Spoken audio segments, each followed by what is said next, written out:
y así me quedo con las caritas nada más. Dale. Bueno, bienvenidos, espero que anden muy bien. Con Ceci ya nos conocemos hace un par de años. De hecho, la primera interacción que hicimos fue hace 3 años, Ceci, más o menos, un poquito más. Fue cuando dimos un webinar antes del Congreso de Recursos Humanos en Santa Fe. Así es. ¿Te acordás que habíamos probado un poquito la audiencia antes de hacer el evento en el Teatro Municipal de Santa Fe? Ujú. Entonces ya con Ceci nos conocemos hace un tiempito, siempre estuvimos en contacto, y la idea siempre es aportar contenido fresco, lograr una mirada distinta de las cosas, y siempre tener en cuenta que todo lo que hacemos tiene que tener una mirada estratégica. Tratar de evitar siempre avanzar solo por el mero hecho de avanzar, o subirnos a las cosas solo porque los demás lo hacen. Entonces, el tema que trata hoy, y tengo un par de infiltrados en esta charla, Ah, sí. algunos son amigos y otros, además de ser amigos, son parte de mi equipo de trabajo. Entonces, está buenísimo porque voy a tratar de no dar, no contar información privada, y ellos no me van a dejar hacerlo, pero va a ser inevitable de que cada uno de nosotros relacione muchos de los temas que les voy a contar hoy con cosas que nos pasan, ¿no?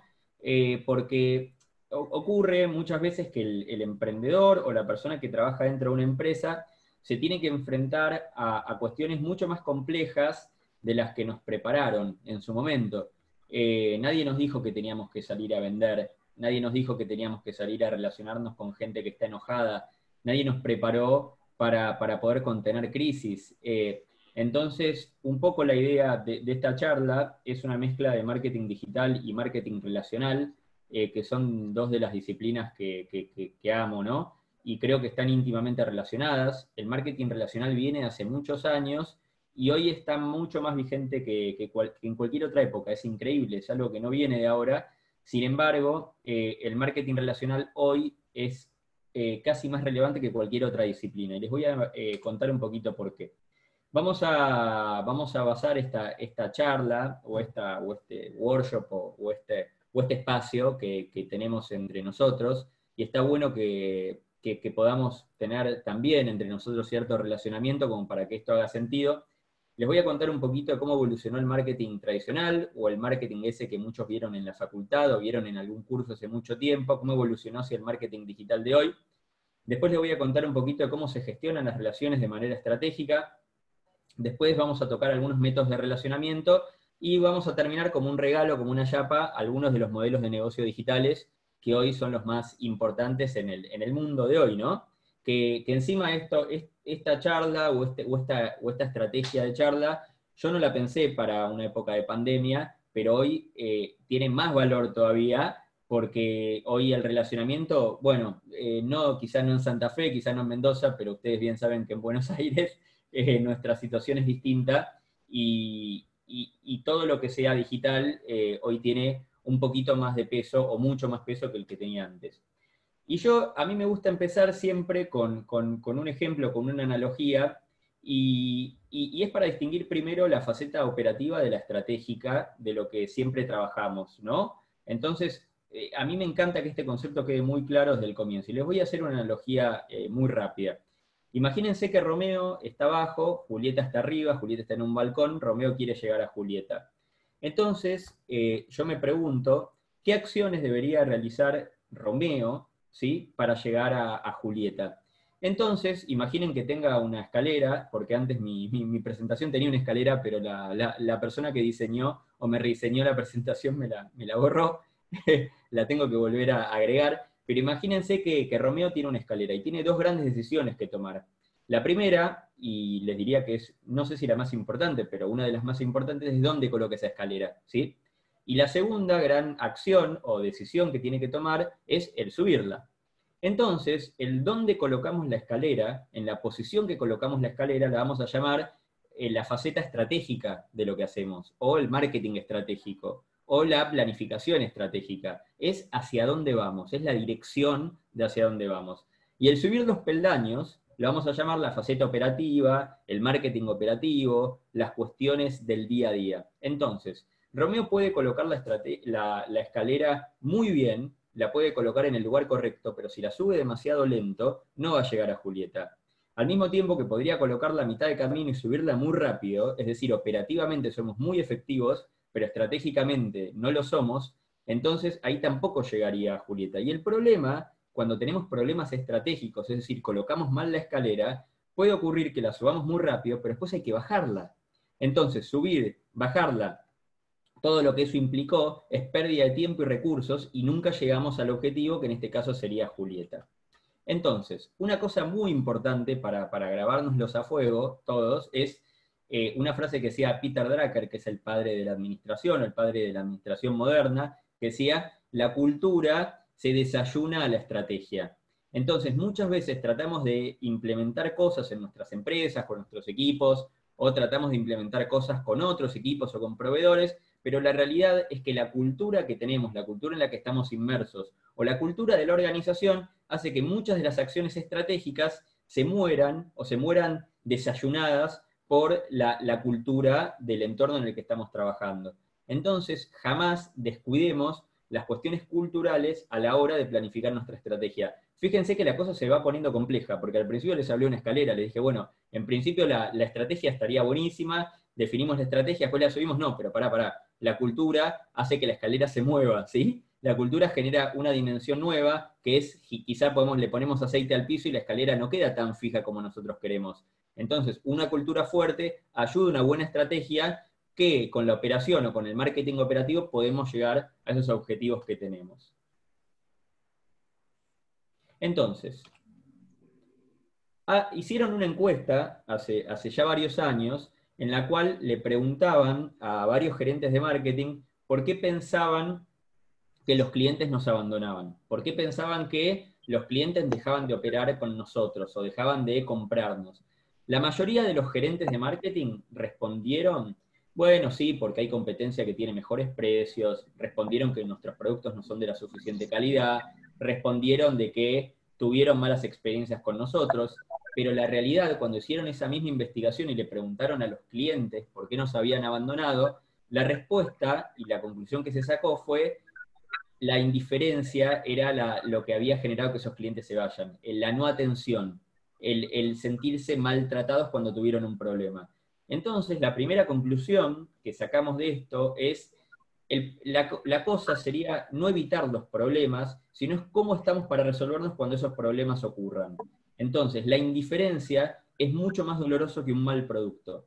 Entonces, clientes que no sienten indiferencia hacia nosotros, o que no sienten que nosotros les somos indiferentes, es probable que se queden mucho más allá de que nosotros aumentemos el precio, más allá de que el producto tenga problemas, o más allá de que ocurran cosas en el medio.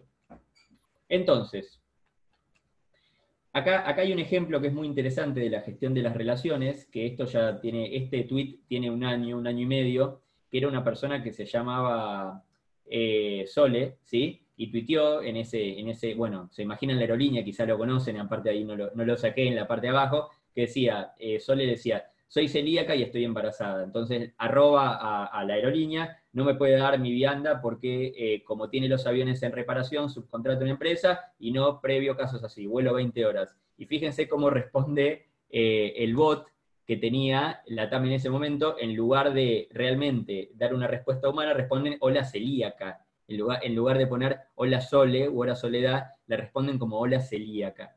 Fíjense, cuando nosotros queremos llevar el extremo a la automatización o la deshumanización de las relaciones que tenemos con nuestros públicos, llega este mensaje fue recontra viral y mostró la mala atención que todos sentimos hacia un montón de empresas. Entonces, de vuelta, automatizar está bien, pero realmente lo que buscamos es humanizar las relaciones como para poder lograr una relación en el mediano y largo plazo, ¿no? Y acá yo voy a dejar abierto el chat y les voy a preguntar a ustedes si ustedes saben quién era él, porque él sabía. Él era el que sabía. Nosotros hacemos lo que podemos, pero el que sabía era él. Yo les pregunto si ustedes saben quién es él, quién es esa persona que voy a volver a abrir el chat, a ver si lo encuentro por acá y si no sé si me ayuda. Acá está, acá lo encontré. ¿Quién era él? ¿Quién es esa persona que se parece a Roca, no? Se parece a los viejos billetes que teníamos, pero ¿quién es esa persona? ver. A ver si se animan a adivinar. Ya no hay muchos de él. Ya él, ese probablemente esté fallecido, pero ¿quién era él? Puede no usar bigote, ¿eh? Y ya no puede no usar el traje blanco. Yo les voy a dar una pista. Eh, esa persona que ven ahí, claro, abajo Juan Pablo de Santa Fe, no, mentira, en el chat. Esa persona que ven ahí es el almacenero, era el almacenero. El almacenero sabía mucho más que nosotros, pero ¿por qué sabía el almacenero? Les voy a contar una cosa. Hay algo que se llama la estrategia del almacenero. Y la estrategia del almacenero es la base del marketing relacional. ¿Por qué? ¿Qué hacía el almacenero? El almacenero hacía lo siguiente. Primero, cuando nosotros entrábamos al almacén a comprar, primero lo que hacía era tomar datos. Tomaba datos, directa o indirectamente. Nos preguntaba dónde vivíamos, con quién vivíamos, qué cosas consumíamos, qué cosas nos gusta, si el sábado fuimos a ver una película, qué película nos gustaba. Tomaba datos. Sí, está bien, lo almacenaba en su cabeza o en una libreta, pero en definitiva el almacenero tomaba datos.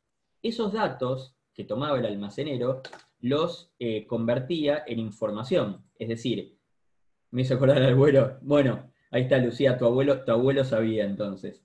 Esos datos que tomaba el almacenero, que generalmente tenía una mente prodigiosa, lo transformaba en información. Esa información con el tiempo lo transformaba en conocimiento, y ese conocimiento lo transformaba en una estrategia para individualizar las propuestas que nos hace.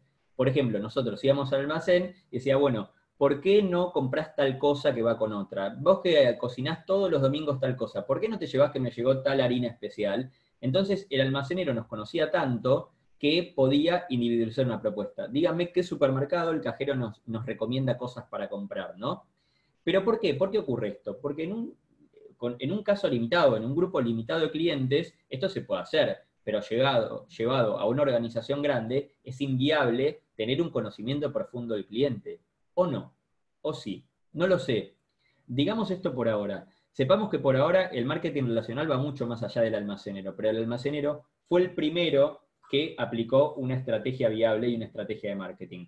Y acá viene la primera diferenciación o la primera definición que les voy a dar, que es importante tenerla bien en la cabeza. Cuando hablamos de CRM o hablamos de Customer Relationship Management, no estamos hablando solamente de una plataforma. Y acá viene la primera distinción que hay que tener. Cuando hablamos de CRM, en un negocio, son las estrategias de cómo me quiero entender, cómo quiero entender y anticipar a las necesidades de mis clientes. Es decir, cómo me voy a relacionar con mis clientes. Esto es una definición. Esto no es una estrategia, no es una plataforma. Esto es cómo yo me quiero relacionar. Quiero relacionarme más, quiero relacionarme menos, quiero tener mayor nivel de interacción, menor. Esto lo tengo que definir.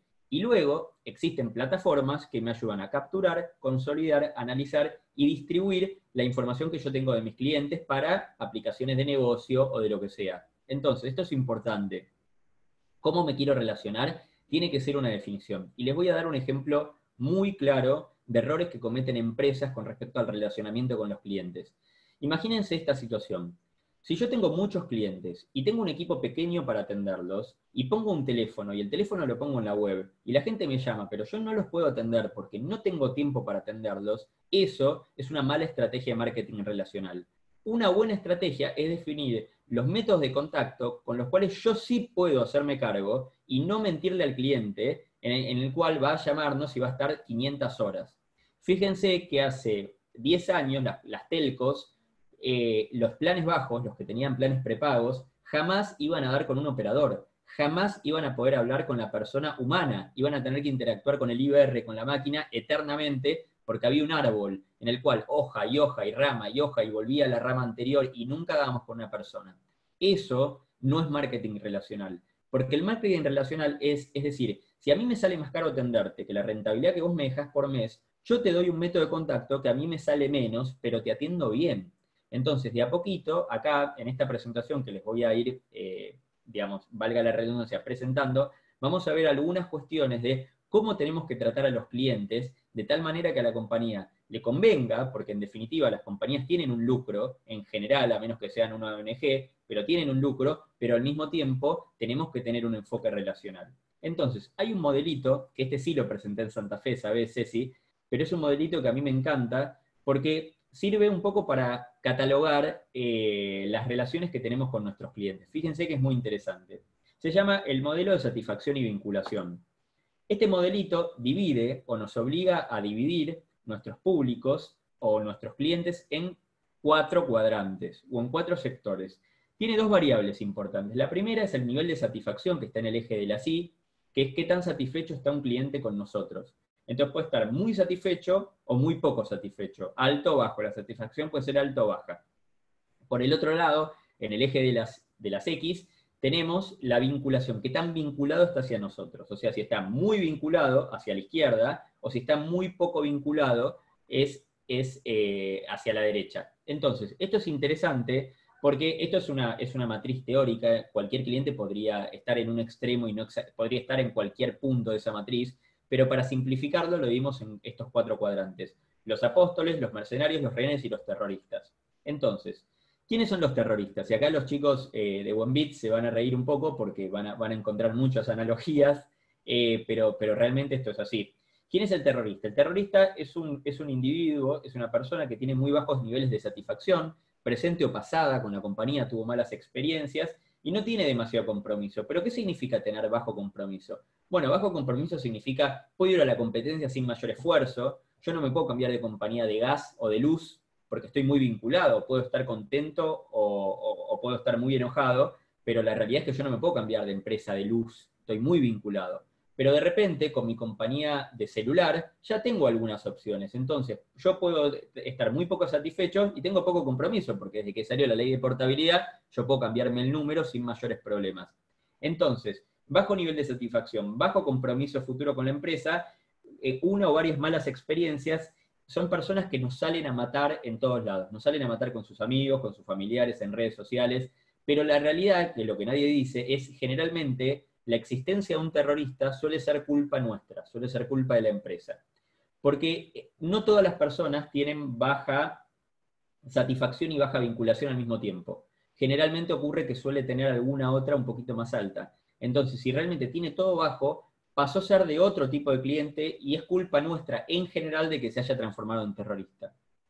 En el otro extremo están lo que se llaman los apóstoles, ¿sí? Que son personas que tienen un alto nivel de vinculación, pero también un alto nivel de satisfacción con la empresa. Entonces, se convierten en lo que llaman los embajadores de buena voluntad y suelen defender al producto y piensan que es la mejor de todas. Y no me dejen mentir, porque no es la primera vez que me pasa en Buenbit, pero así como hay terroristas, hay personas que nos salen a matar y no entendemos mucho por qué, salen estos, lo que llamamos los apóstoles, salen a defendernos realmente antes de que nuestro equipo, porque lo detectan al momento y son los que generan la mayor credibilidad posible. O sea, los apóstoles tienen hasta más credibilidad que el mismo equipo de la empresa, porque son personas terceras a la empresa. No sé si ustedes sabían, pero cuando hace ya varios años se abrió el parque de Harry Potter en Universal Studios, ahí en Florida, en su momento la forma de abrirlo no fue con prensa, es decir, lo que hicieron en ese momento eran tiempos de Twitter, no eran tiempos tan de Instagram o de TikTok, eran más tiempos de Twitter o de Facebook, en la cual invitaron a cierta cantidad de influencers, fanáticos de Harry Potter, y los dejaron en el parque todo un día solos, que hagan lo que quieran, y ellos solos se encargaron de generar el efecto contagio. Esos embajadores de marca fueron los que le generaron la publicidad y no hizo falta demasiada inversión adicional a eso. Y después existen 2 tipos de clientes subyacentes o un poco menos extremistas como que los anteriores. Uno es lo que llamamos los mercenarios. Los mercenarios son personas que están bastante conformes con la empresa, están cómodos, les gusta, pero la realidad es que tienen una baja vinculación.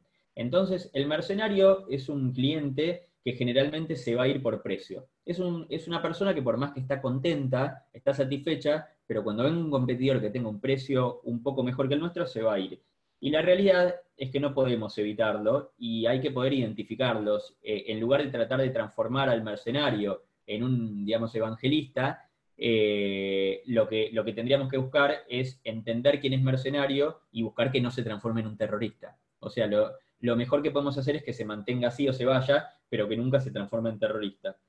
Y por el otro lado, tenemos a lo que llamamos los rehenes, que son personas que, si bien no están satisfechos con el producto, pero tienen una vinculación funcional o emocional lo suficientemente alta como para no poder irse. ¿Por qué digo funcional o emocional? Y bueno, puede ser funcional. Yo no puedo cambiarme de compañía eléctrica o compañía de gas. Esa sería más funcional o estructural.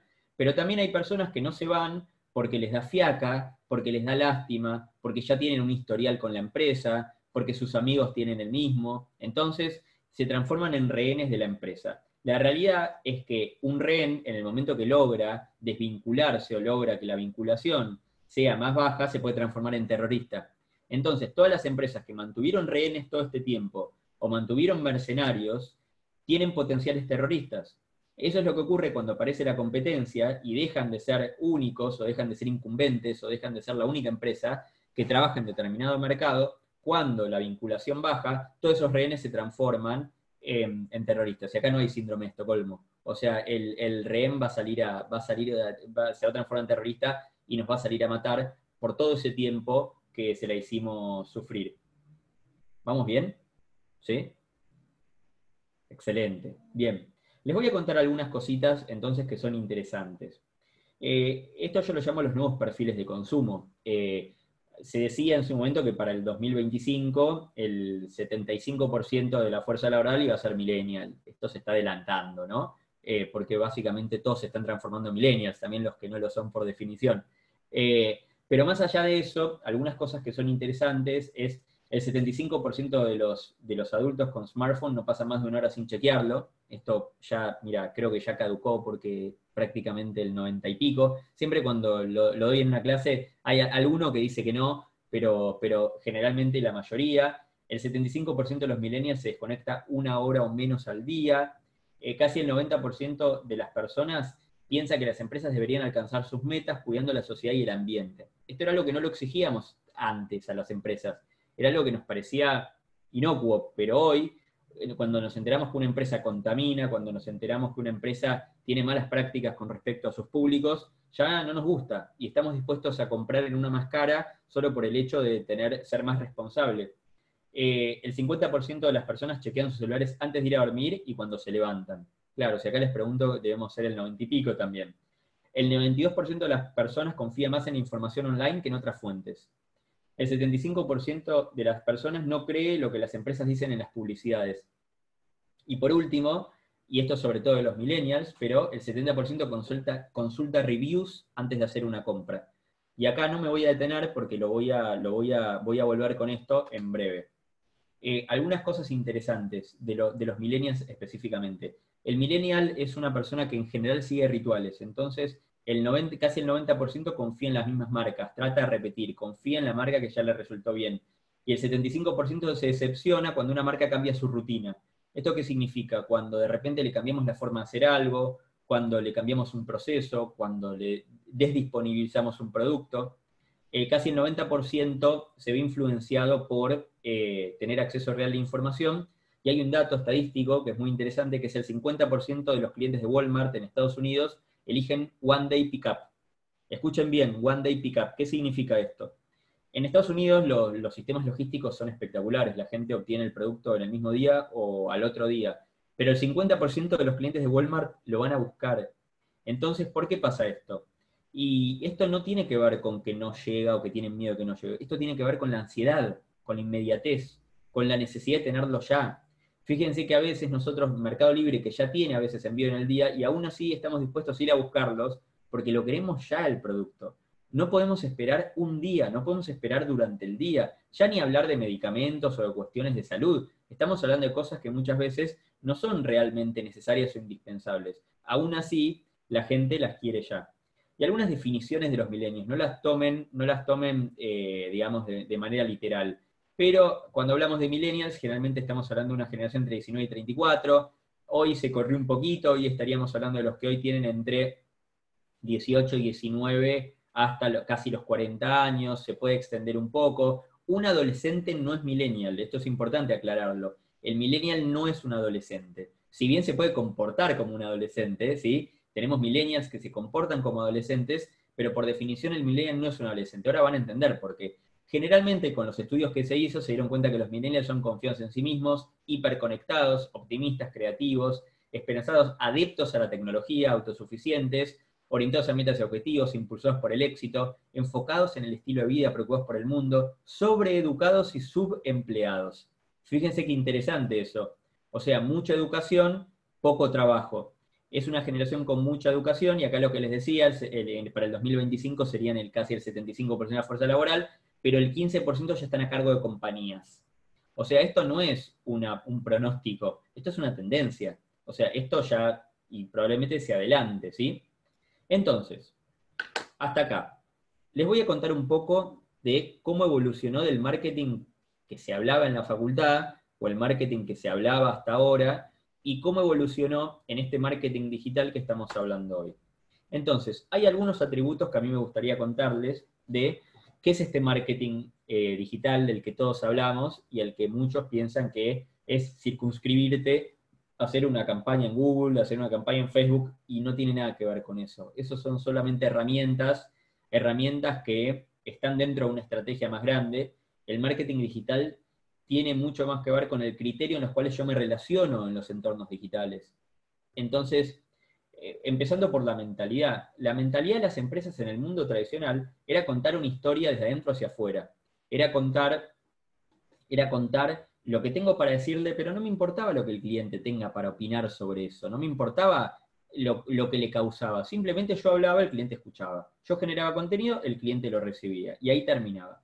El mundo digital trajo cuatro conceptos. No quiero decir 4 palabras, porque estas no son meras palabras. Estas palabras están cargadas de significado. La primera es la creación de diálogo. Es dialogar. Yo confío en aquella empresa que me dialoga. Confío en aquella organización con la que me relaciono. Segundo, confianza. Bueno, ya utilicé la palabra confianza, pero díganme ustedes, ¿quién pondría su tarjeta de crédito en una empresa en la cual no confían? En una página que no les da confianza. La confianza es el segundo atributo del mundo digital. La tercera es la transparencia. Empresa que no es transparente en el mundo digital es empresa que la transparentan sus usuarios. Ya no hay manera de no ser transparente. Ustedes mientan, si ustedes quieren mientan, pero los usuarios lo van a transparentar cuando ellos quieran. Una vez tenía un alumno que me contó un ejemplo que me pareció espectacular, que se bajó de un avión, no los dejaban entrar, no los dejaban hacer migraciones, los dejaron en una sala durante 2 horas, y si no fuera gracias a las redes sociales, eso después anda a creerlo. Digo, ¿quién puede probar que eso fue real? Pero como transmitían en vivo con las personas estando encerradas en esa sala, lo transparentaron igual. Entonces hoy es casi imposible no ser honesto, porque si no son honestos, después va a venir un usuario y lo va a transparentar. Y lo último es la credibilidad. Empresa que no es creíble es empresa que no puede trabajar en el mundo digital. O al menos no lo puede hacer con un enfoque relacional, lo tiene que hacer un enfoque transaccional. Es decir, va a trabajar en el corto plazo, pero nunca va a poder generar buenas relaciones y buenos negocios con sus clientes.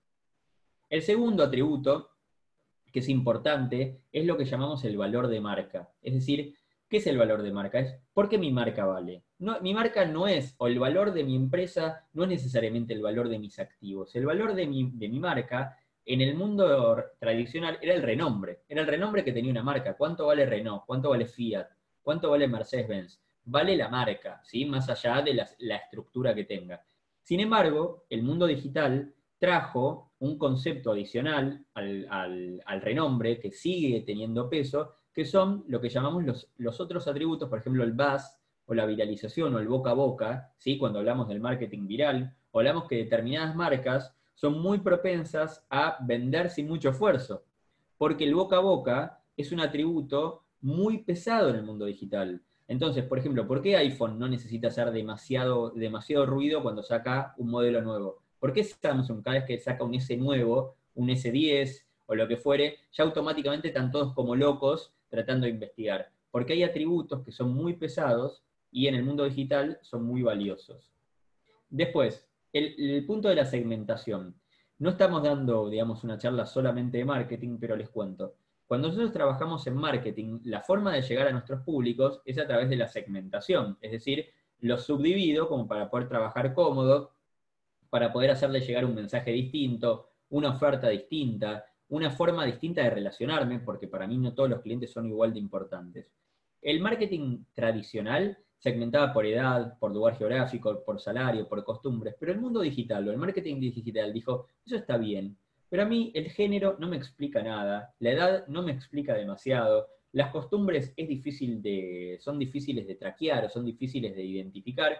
Entonces el marketing digital lo que dijo es, vamos a segmentar por intereses. El interés explica mucho más un comportamiento que la segmentación tradicional. Y fíjense que la mayoría de las plataformas en las que trabajamos, digo fíjense como si todos tuvieran esas plataformas, pero las plataformas nos permiten segmentar por el interés que tiene la gente.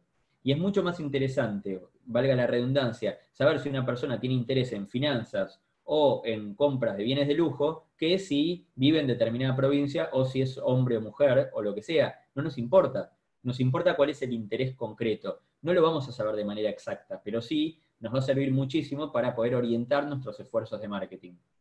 Luego, una muy obvia, porque ya casi que se desprende de la primera. La comunicación en el mundo tradicional o en el marketing tradicional era bastante unidireccional, es decir, la empresa hablaba, el cliente escuchaba. El cliente hablaba, nosotros escuchábamos, no había una creación de diálogo. En el mundo digital es una comunicación obviamente bidireccional, es decir, donde transmisor y receptor constantemente están intercambiando mensajes y se genera una conversación, esperemos que de valor, ¿no? Pero no hay dudas de que tiene que haber una creación de diálogo y una comunicación bidireccional. Nos metemos en algunos temas que son interesantes. El primero, el contenido. ¿Quién generaba el contenido en el marketing tradicional? Cuando nosotros comprábamos un bien, comprábamos un auto, comprábamos una computadora, comprábamos un celular, hace varios años, bueno, el contenido lo generaban expertos. Si vos te comprabas un auto, que ya te mirabas una review de Matías Antico, o que pagaba la marca, ¿no? O una review de la marca, entrábamos a la marca, veíamos la cilindrada, veíamos un montón de cosas que hoy directamente vamos a YouTube y miramos la review, perdón, de Matías Antico, o cuando vamos a un restaurante, entramos a TripAdvisor, o entramos a Restaurando, o entramos a Guía Olio, o a donde quieran, a ver la review de ese restaurante, pero no es que los expertos no sigan generando contenido, es que lo que se llama el contenido autogenerado hoy pesa tanto como el contenido generado por expertos. A veces esto es peligroso. Yo no digo que esto sea inocuo para todos, porque hay mucha gente generando contenido que no es expertos, nutricionistas, hablando de nutrición sin haber estudiado una carrera de salud. Entonces, hay algunas cuestiones que son peligrosas, pero la realidad es que el mundo digital está plagado, ¿sí?, de lo que es la cuestión del contenido autogenerado y no está mal.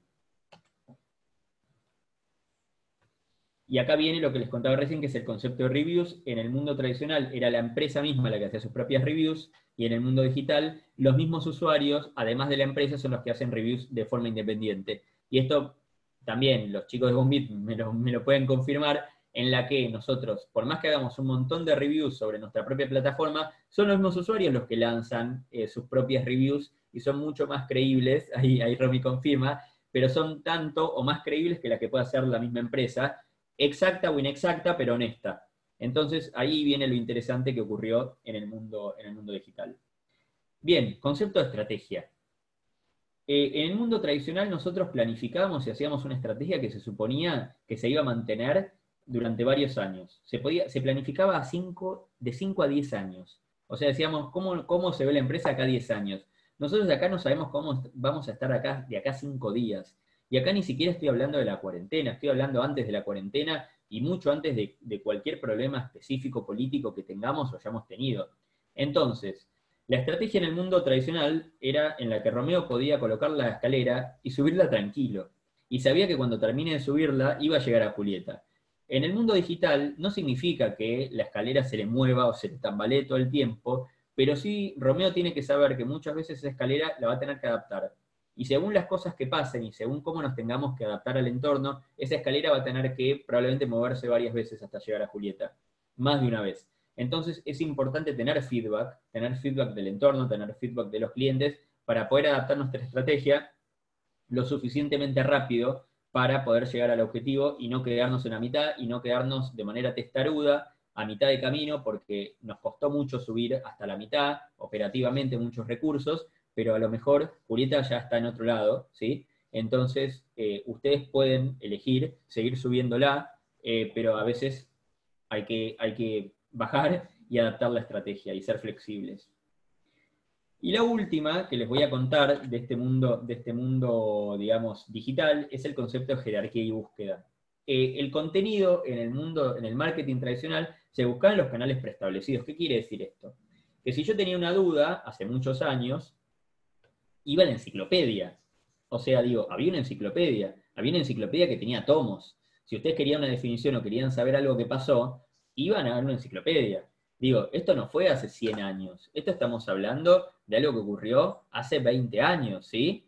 Pero después apareció el famoso Encarta, que nadie de ustedes lo debe haber usado pirata, seguro, todos usaban en la versión original de Microsoft, que era un CD, dos CDs, ni siquiera eran DVDs, eran CDs, donde en una enciclopedia estática, ¿por qué digo que era estática? Porque así como la enciclopedia de papel no se actualizaba, el Encarta tenía ciertas actualizaciones, pero era algo estático.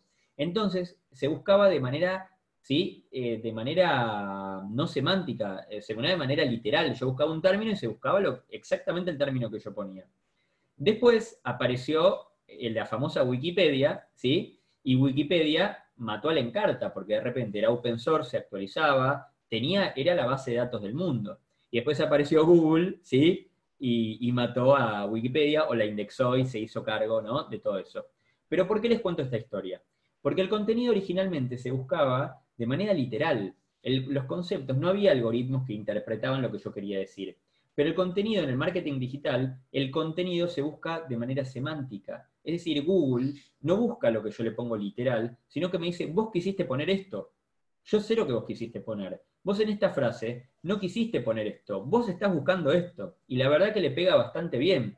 Eso es lo que se llama la búsqueda semántica y es la base del marketing digital. No es lo que la gente quiso, no es lo que la gente puso, sino es lo que quiso poner. Parece metafísica, ¿no? Si le contáramos a alguien hace 20 años, hace 30 años, vamos al pasado y le decimos, van a existir mecanismos que están al alcance de cualquier persona que van a permitir la búsqueda semántica, va a decir, esto es ciencia ficción. Pero la realidad es que Google hace tiempo que lo aplica y su algoritmo, o digamos, el algoritmo que utiliza detrás de su buscador está tan optimizado que ya prácticamente nos conocen de una manera que saben antes lo que nosotros queremos que nosotros mismos. ¿Vamos bien? ¿Sí? Perfecto. Les voy a mostrar rápidamente cómo se ve un modelo de negocios o cómo se ve un Canvas. No es un curso de modelo de negocios, quédense tranquilos, pero simplemente les quiero mostrar cómo se ve esto que tenemos que planificar cuando queremos trabajar, cuando queremos diagnosticar cómo anda una empresa. Entonces hay 9 bloques que tenemos que tomar en cuenta, que son cuáles son los partners, cuál es nuestra estructura de costos, cuáles son los recursos claves, las actividades claves, la propuesta de valor, la relación con el cliente, los segmentos de clientes, cómo son los ingresos y cuáles son los canales de distribución. ¿Pero por qué les muestro esto? Porque, en definitiva, como estamos hablando de marketing relacional, yo me quería basar en este bloquecito que son las relaciones con el cliente. Entonces, ¿qué tipo de relaciones yo puedo cuando planifico una empresa o cuando planifico cómo me voy a relacionar con mi cliente? ¿Cuáles son los tipos de relaciones que yo puedo tener? La primera es la más clásica, que es lo que llama la asistencia personal. Es decir, pongo un representante de atención real a la persona. Era como cuando íbamos al banco y nos atendía una persona, ¿sí? Que sabemos que esto se está extinguiendo. Pero bueno, es una forma de atender.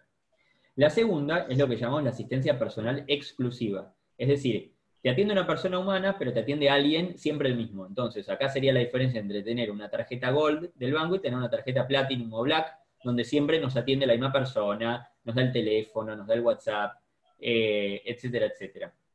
La tercera, que es un poco más inteligente en el mundo digital, que es lo que se llama el autoservicio, es decir, proporcionar los medios para que el cliente se autoadministre, que no me esté pidiendo todo el tiempo que una persona le haga tal cosa, sino darle una plataforma donde la persona pueda tomar sus decisiones. Esto sería el ejemplo de los bancos, los fondos comunes de inversión o las inversiones, donde hace muchos años vos llamabas y te hacían la operación cuando vos lo decías telefónicamente, y hoy uno opera por el home banking. Después tenemos lo que llaman los servicios automáticos, que son como los autoservicios, pero son más sofisticados porque según el perfil del cliente, acá podríamos adaptarlo a un segmento específico. Entonces acá podríamos decir que de repente determinado usuario avanzado podría acceder a una plataforma más sofisticada con un usuario más simple. El quinto el quinto, y chicos, de Buenbit, esto yo no lo hice después de Buenbit, sino que estos temas son mucho anteriores, pero acá hay mucho aplicado, es el tema de la comunidad. La comunidad es uno de los puntos importantes para el relacionamiento con el cliente, y esto ayuda mucho a que a los miembros mismos se respondan, y nos baje mucho, mucho, mucho la incidencia de tener gente respondiendo todo el tiempo. Entonces, una buena comunidad o una comunidad bien armada hace que el relacionamiento sea mejor, pero también bajen las incidencias y los usuarios generen confianza entre sí. Y por último, es lo que se llama la creación colectiva. Es invitar a los clientes a que creen y co-creen productos con nosotros. Esto es un derivado de la comunidad, pero que algunos clientes muy buenos que nosotros identifiquemos, los hagamos formar parte de nuestros procesos de creación o mejora de productos. Esto es sumamente interesante. Entonces, algunas ideas que yo les doy es cómo nos podemos relacionar con el cliente. Correo electrónico, automatizaciones, SMS, WhatsApp, plataformas de ticketing como Zendesk o Intercom, por social media, poner chats en vivo, el face-to-face, soporte telefónico, y acá les pongo ojo, ojo, que si no los van a atender, no lo pongan, o telequinesis, si ustedes son buenos haciendo telequinesis, con algún cliente podrían llegar a tener esa relación, ¿no? Y acá viene algo que es sumamente importante, y yo no puedo hablar de marketing digital sin mencionar este concepto. Es verdad, cada concepto que acá pasamos rápido es un mundo en sí mismo, pero sí, a mí me gusta que después de esta charla, ustedes se queden por lo menos con algo. Está lo que llama el concepto de funnel, el concepto de embudo, que se utiliza mucho en la gestión comercial, pero el concepto de funnel en marketing digital nos dice que muchas empresas cometen un error, y les voy a explicar por qué. ¿Qué es el funnel? Es una representación de cómo un cliente va pasando por distintas etapas hasta generar lo que llamamos una conversión, o lo que llamamos esa acción que nosotros queremos que haga. La primera etapa la llamamos la etapa de exposición. Es cuando el cliente nos conoce. Es la forma de darnos a conocer. Y acá puede venir Google, puede venir social media, las redes sociales, contenido, la comunidad, prensa, blogs, foros, links de referido, email marketing, entradas directas a mi página, boca a boca, o también puede ser una campaña de Google Ads, Facebook Ads, lo que sea. Pero ¿qué pasa? Muchas empresas no logran convertir o no logran vender y siguen metiéndole lo que yo llamo nafta al auto, ¿sí? Pero si vos tenés otro problema en el motor, el auto no va a avanzar aunque sigas agregando nafta.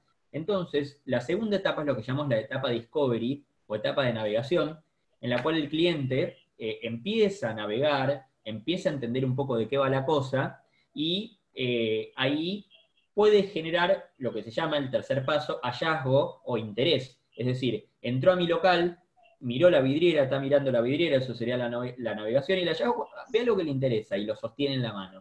Digamos, ahí sería como el momento del hallazgo. Si la persona lo compra, o en este caso la conversión, que podría ser una compra, podría ser cualquier otra cosa, porque podría ser que nos deje un dato, podría ser que nos deje de repente que haga una acción cualquiera, se baje un archivo, lo que sea, lo llamamos conversión. Conversión es generar esa acción. Entonces, si yo de repente no trabajo bien en las etapas anteriores, no trabajo bien en las etapas anteriores de Discovery y Consideration, y yo sigo metiendo plata en la parte de exposición, probablemente no llegue igual a la conversión. Al mismo tiempo que yo podría lograr una mejor conversión trabajando bien las etapas relacionales anteriores sin necesidad de seguir agregando plata o recursos en la primera parte. La cuarta etapa, o la quinta etapa, perdón, en este funnel que yo les puse, es para mí la más importante porque es la etapa de CRM, o es la etapa de relacionamiento. Es que nos vuelva a comprar, que vuelva a trabajar con nosotros, que vuelva a operar. Entonces, la conversión es una, pero cuando la persona vuelve y vuelve y vuelve, es el momento del CRM.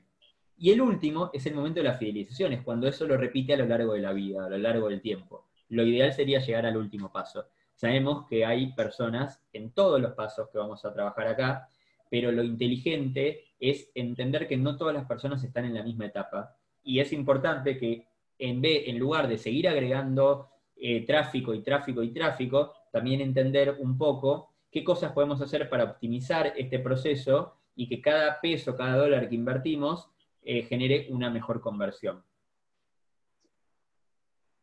Entonces, hay tres modelitos que quería contarles rápidamente que existen en el, digamos, hay más, pero hay tres que son muy utilizados en el mundo digital, lo que se llama el modelo long tail, el modelo de plataformas múltiples, y el modelo freemium. ¿Qué son cada uno? ¿Qué es el modelo de long tail? El modelo de long tail es una forma de configurar una empresa, sobre todo en el mundo digital, en el cual la forma de generar ingresos es vender menos de más. ¿Qué significa vender menos de más?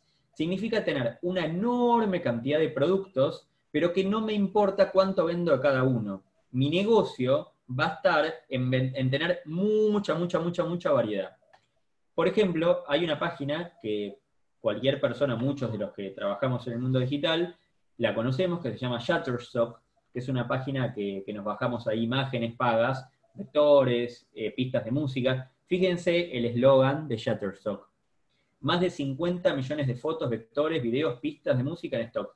Sí, más de 50 millones. Si Shutterstock vende una de cada una, en un mes generó 50 millones de dólares.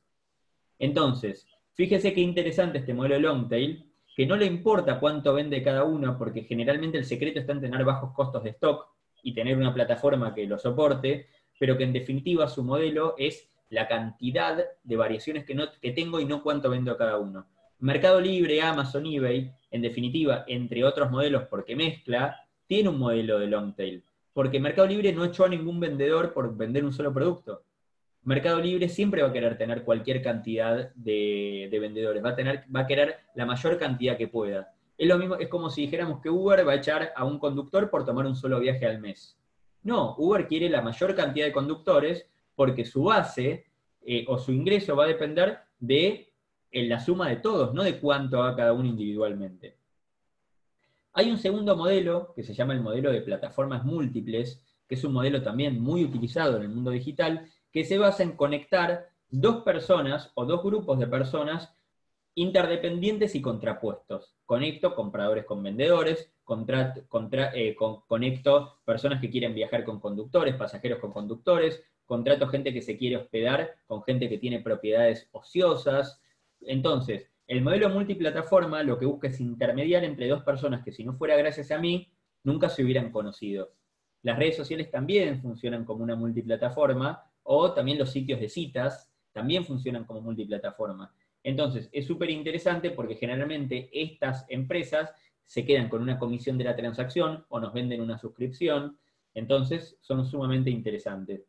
Había una empresa que ya no existe en Estados Unidos que se llamaba Sell a Band, sería Sell a Band o como suene, que lo que hacía era una plataforma que es una multiplataforma que en la jerga se llama de crowdfunding, ¿sí?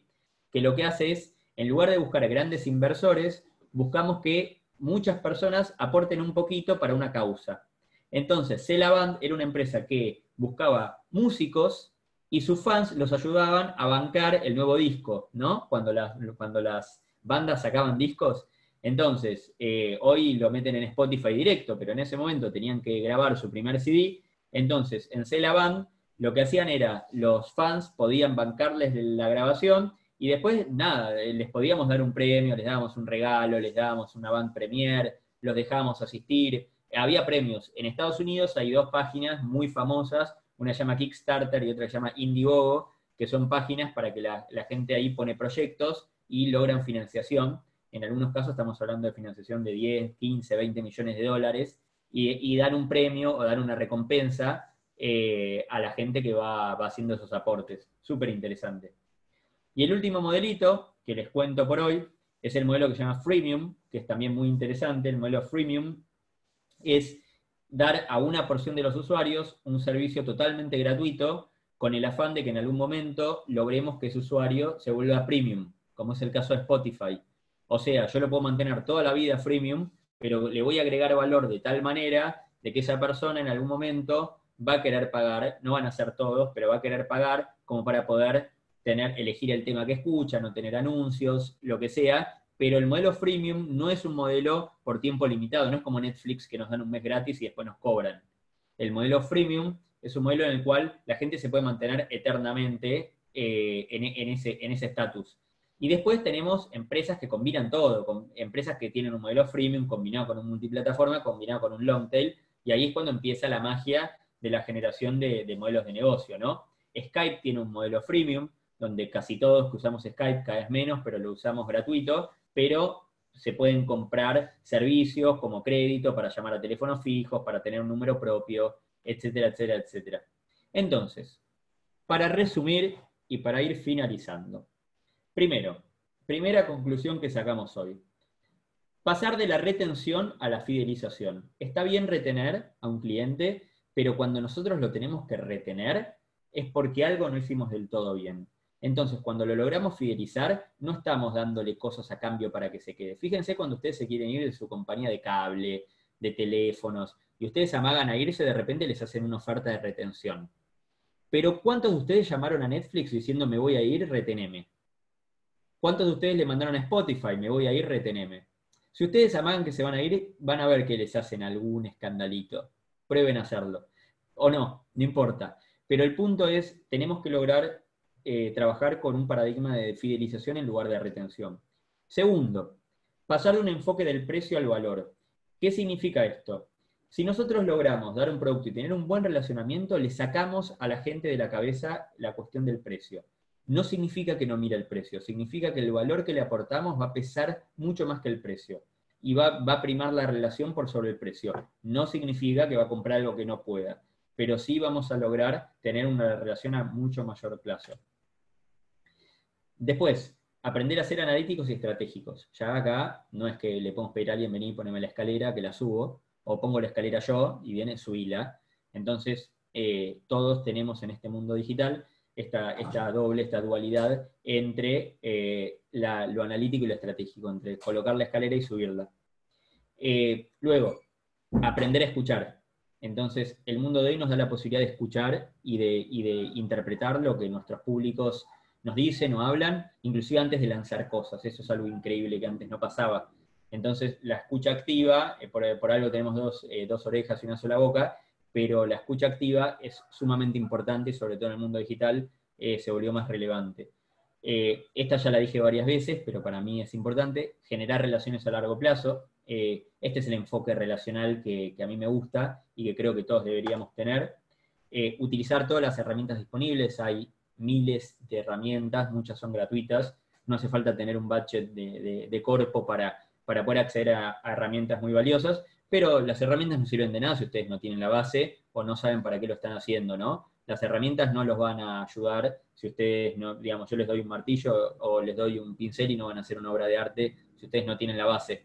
Entonces sí hay que capacitarse, sí hay que entrenar, pero las herramientas están ahí, ¿sí?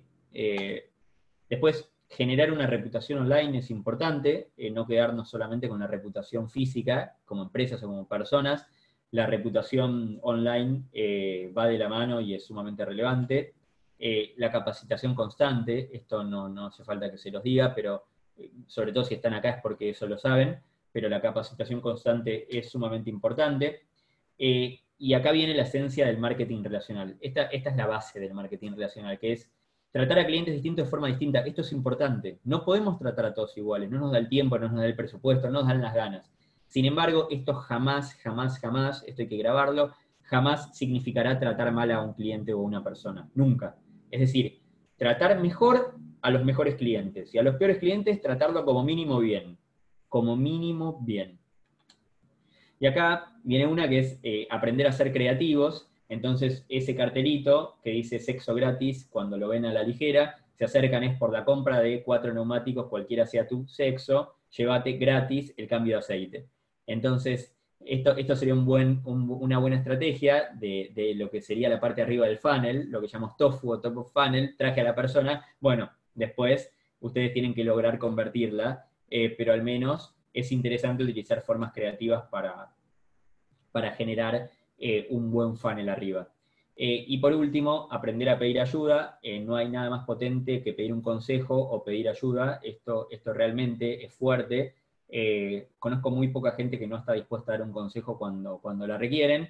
Entonces hay que aprender a hacerlo. Y mi frase final, que a mí también me encanta, que se puede aprender marketing en un solo día, pero lamentablemente tarda toda una vida perfeccionarse, que es una frase de Kotler, es decir, no es cuestión de aprender herramientas, es cuestión de perfeccionarnos y tener criterio. Entonces, bueno, eso lo hizo la diseñadora esa vez que me blurrió la foto, quedó linda. Así que la idea es seguir conectados cuando necesiten y bueno, abrimos el canal para que me pregunten lo que quieran, compartir experiencias. Si quieren lo pueden hacer por texto o nos avisan y sé si les habilita el audio. Bien, Seba, yo quería, bueno, mientras que vemos si alguien tiene preguntas, si las pueden escribir en el chat y demás, contar esto de que cómo fue nuestra relación, ¿no es cierto? Esto de que vos te acordaste el año, creo que lo dijiste vos cuando viniste acá al Congreso. ¿Qué año era? ¿Lo recordás? 2017. 2017. Y en ese momento yo logré contactarme con vos por medio de las redes sociales. Y eso hizo que, bueno, antes tengamos un webinar, que ahora hay un montón, pero en ese momento no eran tan comunes, que ahora, este mismo que hiciste ahora, después lo voy a subir a YouTube, que va a estar junto con el que hiciste en el 2017, que también está en el canal de YouTube. Y bueno, eso hizo de que, con unos años de diferencia. Y después, bueno, nos contactamos en alguna otra situación por un trabajo particular, y bueno, hoy podemos decir que de aquello que comenzó en el 2017, por medio de una red social, ya viniste a un congreso, ahora estamos en el webinar, y también estamos compartiendo una empresa, o sea, estamos trabajando los dos para una empresa, ¿no? Lo importante que yo vivo diciendo a todos los emprendedores y todas las personas, lo importante que son los contactos, lo importante es lo que hacer las cosas bien, porque a veces lleva su tiempo, pero bueno, nunca me hubiese imaginado que en aquel momento que de pronto esta relación, como decís, iba a ser a largo plazo y nos iba a abrir puertas bueno, a todos, en definitiva. Así que súper importante esto de las buenas relaciones y hacer las cosas bien. Total, Bueno, y uno trabaja para sí mismo con la filosofía que trabaja con los clientes, así que eso debería generar ese efecto que sabemos. Paola te va a preguntar, gracias por la exposición, un tip a considerar en la promoción de un servicio profesional. Paolo, lo tenés en privado, pero yo ya te lo comenté. Ok, Te escribí en mira, privado.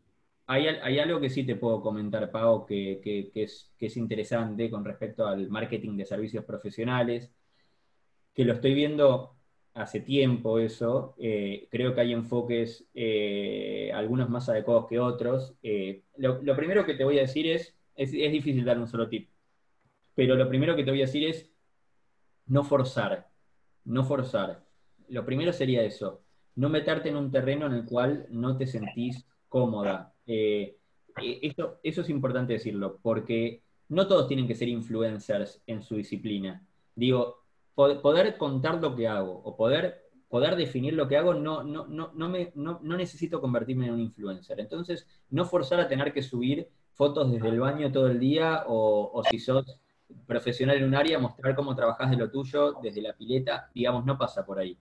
El primer tip sería tratar de mostrar, si es que lo tenés, liderazgo en lo tuyo o conocimiento, así sean 10 personas o 5 personas del otro lado, no importa cuántas personas sean, porque no sabes quiénes son las otras personas que están del otro lado. A ver, si no sos una influencer que hace bromas o hace chistes, y no tenés 1 millón de personas mirando tu contenido, no es un problema, porque de ese 1 millón, si pensamos en términos de funnel, ¿cuántos realmente podrían estar interesados en lo que vos haces? Muy poquitos.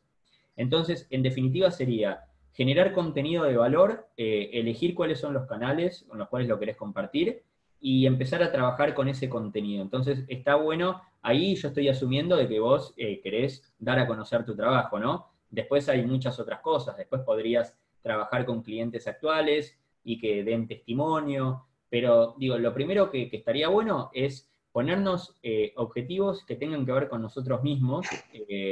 Esto sería lo primero, no tratar de aparentar ser algo que no somos, y dentro de ese entorno que nos sentimos cómodos, empezar a generar contenido en la forma que nos sintamos cómodos. Si sos buena para la escritura, es un blog, y son las redes sociales. Si sos buena para hacer videos, y hace videos. Si sos buena para hacer podcast, hace podcast. Digo, no hay una única manera de hacerlo. Y así sean 2 personas, 3, si es bueno lo que haces, va a empezar a crecer de a poquito. Pero mi recomendación es lo que seas buena, lo que te guste hacer, y hacerlo muy bien. No, tampoco es cuestión de hacerlo en 1000 formatos, en 1000 lugares, poquito y bueno, y eso funciona muy bien.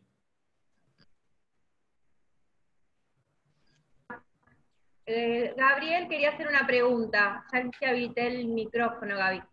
Dale, gracias. Sebastián, te consulto. Mira, sobre el tema sobre relación con el cliente. Vos muy bien mencionaste la representación de atención real.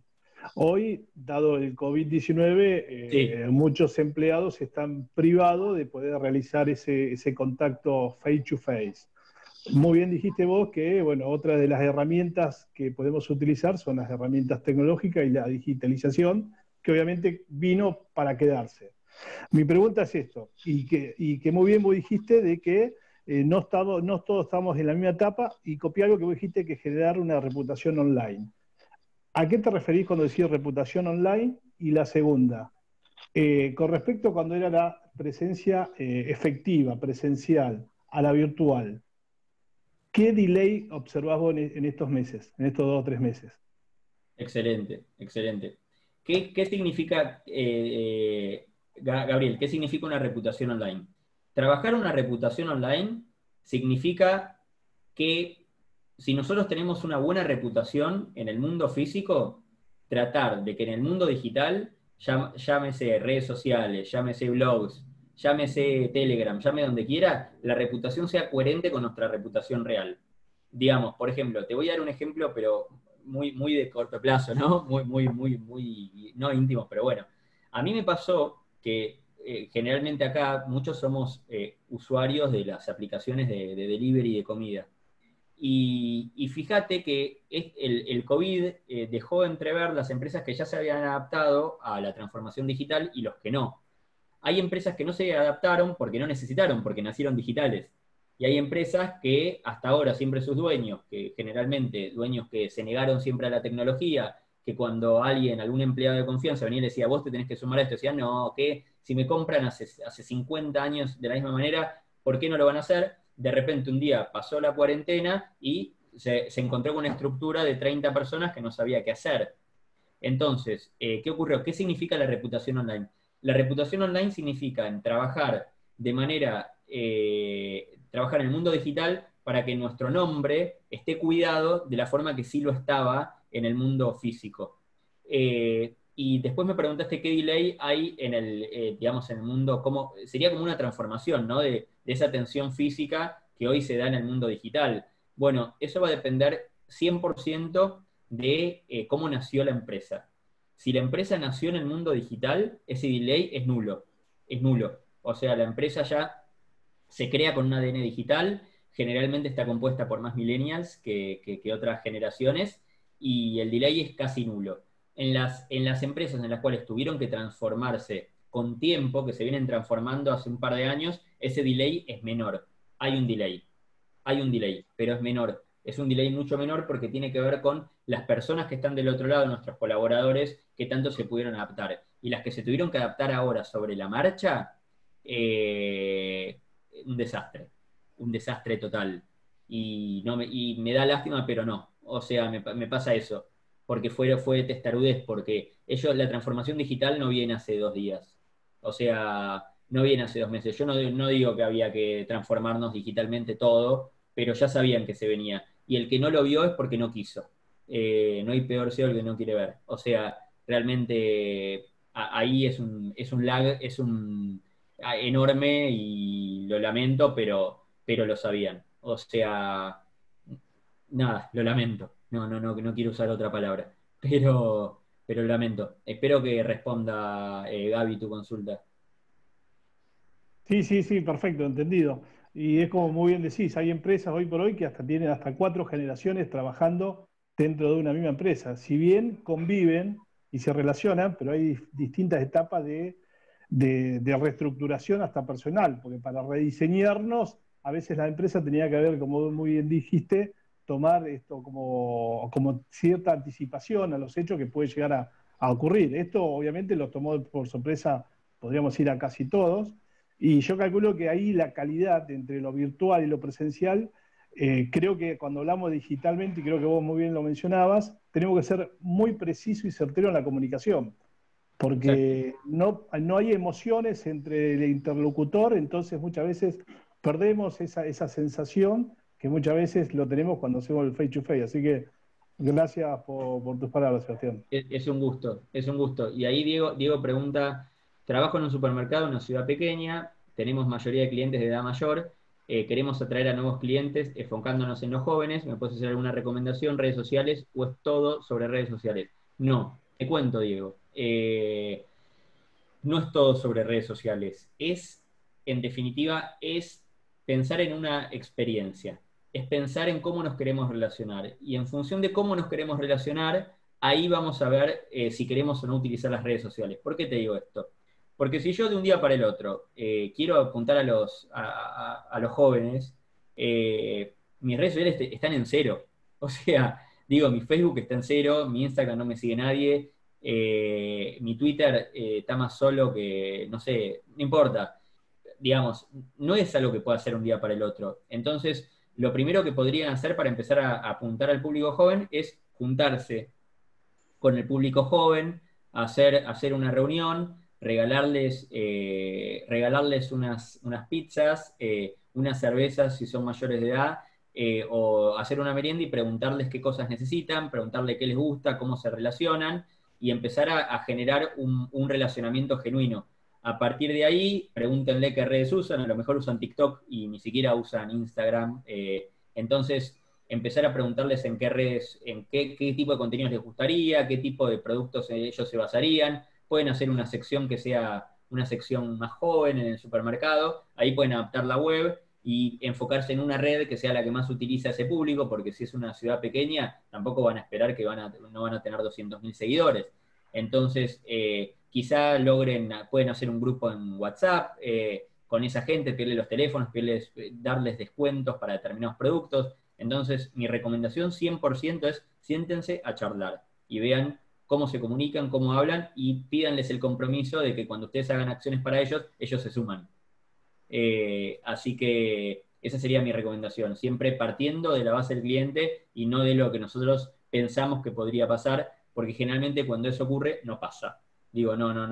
Está lo que llama el efecto del falso consenso. Pensamos que el mundo se mueve por nuestras creencias o nuestros valores y la realidad que el otro no tiene mi forma de ver el mundo y no necesariamente va a funcionar eso que a mí se me ocurre en la cabeza. Y ahí Romy pregunta si ya tenemos que pensar los centennials. Sí, el problema es que no nos queda lugar en la cabeza para pensar ahora demasiado, pero sí tenemos que pensar que los centennials de hoy son los millennials dentro de pocos años. Entonces, hay que monitorearlos de cerca, a menos que tengas un producto o una marca que tiene vinculación con los centennials. Ahí la respuesta sería muy obvia, que sería que sí, pero si nuestro producto o servicio no se vincula con centenias, hay que monitorearlos de cerca. No podemos hacer demasiado hoy porque no nos da el tiempo. Y claro, sí, están con gaming, TikTok, Fortnite y todo eso, correcto, a menos que ustedes apunten a ese público de millennials para abajo, entonces ahí la historia cambia, y sí, obviamente hay que pensar en millennials, pero nunca caigan en el efecto del falso consenso, que yo tengo un artículo en el blog que escribí hace como 10 años, que ni me acuerdo dónde está, pero que era el efecto del falso consenso, que es pensar que el público al cual yo estoy trabajando se comporta como yo. Entonces, un gerente de zona norte que come sushi, tratando de pensar cómo se comporta un millennial de zona sur o un millennial de otra provincia que apenas llega a fin de mes. Entonces, creo que eso va a llegar a conclusiones falsas. No digo que le pifie, pero es probable que no entienda mucho la idiosincrasia del otro. Entonces, siempre preguntar, indagar y hacer y pensar qué el otro necesita y no qué yo supongo que el otro necesita. No hay magia acá. Entonces, siempre indagar, no hace falta una gran investigación de mercados para entender qué necesitan nuestros públicos. Podemos ser piolas y hay un montón de maneras de enterarnos y de última pregunten. O sea, de última pregunten. Informalmente, escríbanlo en la libreta del almacenero. Pero siempre hay que preguntar, no hay que asumir nada, porque ese es el error de dilapidar recursos pensando que el otro va a sumarse a mi grupo de Facebook, y la verdad es que yo no le agregué ningún valor, y hay tanta contaminación de mensajes que la verdad es que si yo no aporto nada nuevo, el otro no me va a seguir. Así que, y que me siga tampoco significa nada, porque hoy lamentablemente las redes sociales se volvieron súper patrocinadas, entonces si yo no pongo presupuestos, realmente no llevo a nadie. Entonces, las redes sociales son interesantes, son importantes, pero hay que saber cómo trabajar, de qué manera, cuándo patrocinar, cuándo no, cómo relacionarme con mis públicos, y no simplemente crear un grupo para que ahí se muera, o un perfil para que ahí se muera, y ver que pasa la planta rodante, digamos, y nadie contesta. Entonces, si ustedes van a poner una red social mismo que el teléfono y nadie contesta, o no generan contenido actualizado, y bueno, a mí no me da mucha confianza. Así que bueno, eso sería. Bueno, Diego dice muy bien explicado, bien claro y ejemplificado. Norberto dice fascinado con tu charla, Sebastián. Lucía dice genial. Eh, bueno, clarísimo, dijo Paola con respecto a lo que le respondiste. Y hay un mensaje nuevo. No, que ya lo leíste vos, y que estaban a full. Bueno, Lili dice muy bueno. Cristóbal dice gracias por todo el valor, Sebastián, impecable. Y Bueno, es, chicos, es impecable. Yo estoy muy contenta, como siempre, porque bueno, brindás este espacio, como todos los que han pasado. Lili, que es de Salta, les cuento que el webinar pasado yo puse que era el webinar número 13, porque voy como un poco perdida, y Lili me dijo, no, Cecilia, vas en el webinar número 12, o sea, me viene controlando que no me esté, y efectivamente este es el webinar número 13. Así que, como digo a todos, gracias por el tiempo. Yo sé que lo tuyo es impecable y estoy re contenta de que podamos compartir un espacio en otro lugar.